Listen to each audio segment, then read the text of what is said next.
دوں گا۔ لحد میں جب فرشتے مجھ سے پوچھیں گے تو کہہ دوں گا طریقہ قادری ہے نام و لیوا غوث اعظم کا۔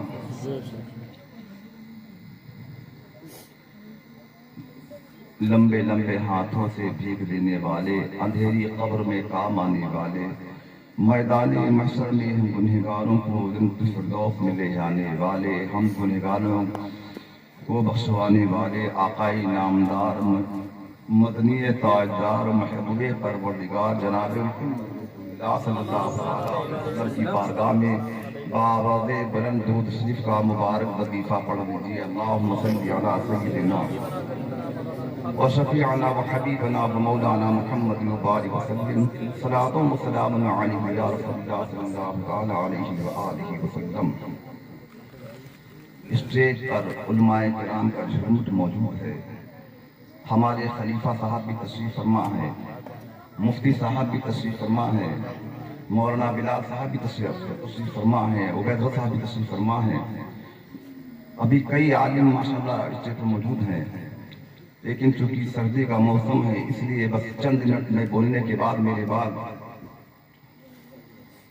آل نبی اولاد علی حضور سید خالد قیصر فردوسی صاحب سے بہترین تقریر آپ حضرات سماعت فرمائیں گے۔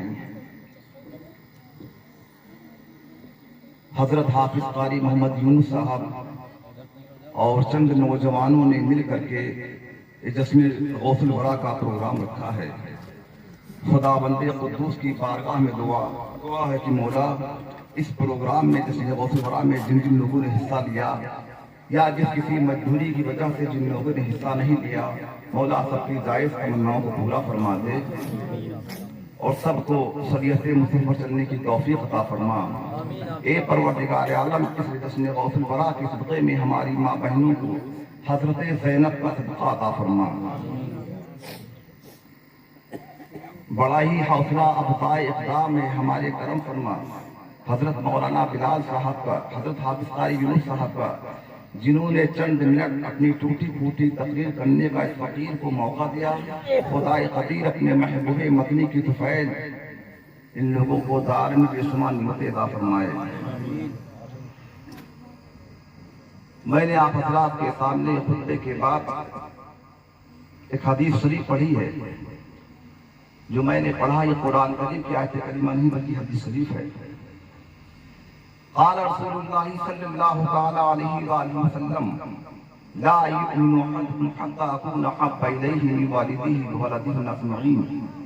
فرمایا رسول اللہ صلی اللہ تعالی علیہ وآلہ وسلم نے، اس وقت تک تم میں سے کوئی مسلمان نہیں ہو سکتا، مومن نہیں ہو سکتا، جب تک کہ اپنی اولاد اور اپنے ماں باپ بلکہ تمام جہان کے انسانوں سے بڑھ کر محبوب خدا کے ساتھ محبت نہ کرے۔ ابھی ان سے پہلے تھوڑی دیر پہلے مقرر طوفان عالم نوجوان حضرت علامہ مولانا محمد یوسف صاحب کی بہت ہی بہترین اصلاحی تقریر ہوئی۔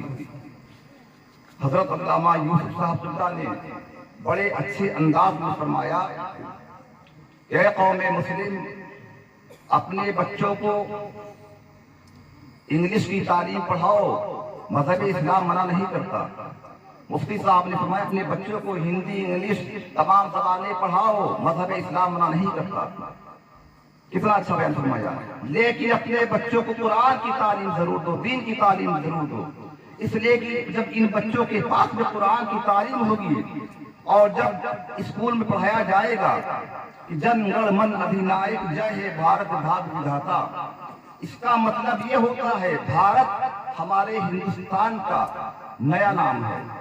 بھاگ کے معنی تقدیر کے ہوتے ہیں، ودھاتا کے معنی مالک کے ہوتے ہیں، تو اس کا مطلب یہ ہوا کہ ہندوستان ہماری تقدیر کا مالک ہے، جبکہ ہماری تقدیر کا مالک اللہ ہے۔ تو علامہ یوسف صاحب نے جو فرمایا کہ جب آپ کے بچوں کے پاس میں دینی تعلیم ہوگی، قرآن کی تعلیم ہوگی، تو بچے اپنے ایمان کی حفاظت کر سکیں گے۔ اللہ کا پاک قرآن فرماتا ہے کہ چاند گردش کرتے ہیں، چاند گردش کرتا ہے، سورج گردش کرتا ہے، اس سے دن اور رات ہوتے ہیں، اور سائنس کی کتاب میں لکھا ہوا ہے، جیسا کہ نے فرمایا سائنس کی کتاب میں لکھا ہوا، میں نے بھی پڑھا ہے جب میں کالج پڑھتا تھا، اس میں لکھا ہوا ہے کہ زمین گھومتی ہے جس سے دن اور رات ہوتے ہیں، لیکن قرآن فرماتا ہے زمین نہیں گھومتی، بلکہ قرآن فرماتا ہے کہ سورج اور چاند گردش کرتا ہے جس سے دن اور رات ہوتے ہیں۔ تو یہ بات ہم اپنے ایمان کی حفاظت کیسے کر پائیں گے؟ جب ہمارے پاس میں قرآن کی تعلیم ہوگی، جب ہمارے پاس میں دین کی تعلیم ہوگی، جب دین کی تعلیم ہوگی جبھی ہمارے بچے جو ہیں اپنے ایمان کی حفاظت کر سکیں گے۔ اللہ اکبر، یہ جشن غوث الورا ہے۔ اللہ اکبر، وہ غوث اعظم، وہ غوث اعظم کہ آپ فرماتے ہیں کہ جب سورج نکلتا ہے تو نکلتے وقت پہلے مجھ کو سلام کرتا ہے۔ سرکار غوث اعظم فرماتے ہیں کہ جب ہر نیا دن شروع ہوتا ہے تو پہلے مجھ کو سلام کرتا ہے، سلام کرنے کے بعد دن بھر میں کیا کیا ہونا ہے مجھے خبر دیتا ہے۔ آپ فرماتے ہیں جب ہر نیا ہفتہ شروع ہوتا ہے تو پہلے مجھ کو سلام کرتا ہے، سلام کرنے کے بعد میں ہفتے بھر میں کیا کیا ہونا ہے مجھے خبر دیتا ہے۔ آپ فرماتے ہیں جب ہر مہینہ شروع ہوتا ہے، ہر سال شروع ہوتا ہے تو پہلے مجھے سلام کرتا ہے، سلام کرنے کے بعد میں ہفتے بھر میں کیا ہونا ہے، مہینے میں کیا ہونا ہے، سال میں کیا مجھے خبر دیتا ہے۔ یہ مقام سرکار غوث اعظم کا۔ اللہ اکبر، یہ مقام سرکار غوث اعظم کا۔ اس لیے شاعر کہتا ہے کہ خدا کے فضل سے ہم پر ہے سایہ غوث اعظم کا، قیامت تک رہے پنجاب یا غوث اعظم کا۔ سرکار غوث اعظم اپنی ماں کے پیٹ سے 18 پارے کے حافظ ہو کر کے آئے تھے، 17 پارے کے حافظ ہو کر کے کیوں نہیں آئے، یا 19 پارے کے حافظ ہو کر کے کیوں نہیں آئے؟ علماء کرام تشریف فرما ہے، حضور سید خالد قیصر صاحب بھی تشریف فرما ہے۔ کیا وجہ ہے کہ سرکار غوث اعظم اپنی ماں کے پیٹ سے 18 پارے کے حافظ ہو کر کے آئے، 17 کے حافظ ہو کر کے کیوں نہیں آئے، 19 پارے کے حافظ ہو کر کے کیوں نہیں آئے؟ اس لیے خداوند قدوس نے 18,000 عالم بنائے ہیں، اس لیے سرکار غوث اعظم 18 پارے کے حافظ ہو کر کے آئے۔ سرکار غوث اعظم 18,000 عالم کی حفاظت فرماتے ہیں۔ پروردگار عالم سرکار غوث اعظم کے صدقے میں ہمیں اور آپ سب کو شریعت مصطفیٰ چلنے کی توفیق عطا فرمائے اور فلسطین کے مسلمانوں کی حفاظت فرمائے، پوری دنیا کے مسلمانوں پر اپنا رحم کرم عطا فرمائے۔ اور اے اپنے اسلام کی زدار و ماں بہنوں، اپنے بچوں کو حرامی مت کہا کرو۔ کچھ ماں بہنیں نے دیکھا جب بچے پارٹی کرتے حرامی، یہاں حرامی پارٹی بچوں کو میں نے سنا ہے، ایسا نہیں کہنا چاہیے۔ حرامی اسی بچے کو کہا جا سکتا ہے جس کی ماں نے نکاح نہ کیا ہو اور وہ اس کی ماں کا نکاح ہوا ہے تو اس کو حرامی مت کہا کرو۔ ایک امیر زادی تھی، اس کا ایک بیٹا تھا اور ایک نوکرانی تھی۔ اتفاق سے ایک دن نوکرانی کو آنے میں کسی وجہ سے دیری ہو گئی۔ جب نوکرانی دیر میں آئی تو امیر زادی نے کہا کہ تو کتنی حرامی ہے، کتنی حرامن ہے، اتنی دیر میں آئی، اتنی دیر میں آئی۔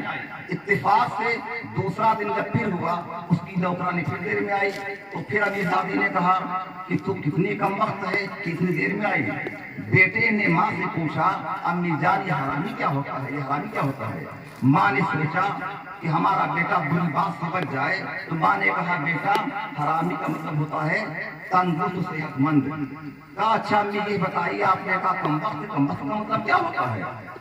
امیر زادی نے سوچا کہ ہمارا بیٹا گاڑی سے بری بات سے بچ جائے تو بتا دیا، کہا کہ کم وقت کا مطلب ہوتا ہے دبلا پتلا۔ اتفاق سے ایک دن امیر زادی کی ماں کی طبیعت خراب ہو گئی، بیٹے کی نانی کی طبیعت خراب ہو گئی۔ وہ امیر زادی اپنے بیٹے کو لے کر کے گھر گئی، اپنے ماں باپ کے گھر گئی۔ جانے کے بعد جب اپنے ماں کو دیکھا اور بیٹا بھی ساتھ میں ہے، جب بیٹے نے نانی کو دیکھا تو بیٹا کیا کہتا ہے، یہ پہلے بہت حرامی تھی، بہت حرامن تھی، اب تو یہ صحیح ہے۔ پہلے تو یہ بہت حرامن تھی، اب تو یہ دبلی پتلی ہو گئی، یعنی کہ یہ کم وقت ہو گئی۔ یعنی بیٹے کہنے کا مطلب یہ پہلے یہ حرامن تھی کم وقت ہو گئی، یعنی بیٹے کا مطلب یہ کہ پہلے بہت تندرست تھی نانی ہماری، اب بہت دبلی پتلی ہو گئی۔ تو ماں باپ کا بچوں پر اثر پڑتا ہے، ماں باپ کا بچوں پر اثر پڑتا ہے۔ ماں باپ کو چاہیے کہ بچوں کے سامنے ایسے جملے استعمال نہ کریں، ایسے جملے استعمال کرو جو بچے بھی ہمارے اچھی بات سیکھیں۔ ماں باپ پر ضروری ہوتا ہے کہ ایسے جملے استعمال کیے جائیں اس سے جو بچے ہمارے سیکھیں. غلط جملے استعمال کرو گے تو بچے بھی وہی سیکھیں گے. تو یہ جشن غوث الورا ہے. سرکار غوث اعظم رضی اللہ تعالیٰ عنہ کب پیدا ہوئے؟ یکم رمضان المبارک اور پیر کے دن. اللہ کے نبی صلی اللہ علیہ وسلم تک پیدا ہوئے پیر شریف کے دن. سرکار غوث اعظم کب پیدا ہوئے؟ پیر شریف کے دن. اللہ کے نبی صلی اللہ علیہ وسلم کے جسم مبارک پر کبھی مکھی نہیں بیٹھی. سرکار غوث اعظم کے جسم مبارک پر کبھی مکھی نہیں بیٹھی. یہ سب تمام چیزیں دیکھنے کے بعد سرکار غوث اعظم کے بڑے بیٹے فرماتے ہیں ابو جان سرکار غوث اعظم کے 4 بیویاں تھیں اور 30 بیٹیاں تھیں اور 19 بیٹے تھے. 19 بیٹے 30 بیٹیاں اور 4 بیویاں تھیں. تو آپ کے بڑے بیٹے فرماتے ہیں ابو جان آپ کے اندر تو وہ باتیں پائی جاتی ہیں جو میرے نبی میں پائی جاتی تھیں. لیکن اے ابو جان جب میرے نبی صلی اللہ علیہ وسلم چلتے تھے تو بادل آپ کے اوپر سایہ کر لیتے تھے. لیکن آپ جب چلتے ہیں تو آپ کے اوپر بادل سایہ کیوں نہیں کرتے؟ سرکار غوث اعظم نے فرمایا اے میرے پیارے بیٹے اگر میں اشارہ کر دوں تو یقیناً یہ بادل میرے اوپر سایہ کر لیں گے. لیکن میں اس ڈر سے اشارہ نہیں کرتا ہوں کہ لوگ مجھے خدا یا خدا کا سننا سمجھیں.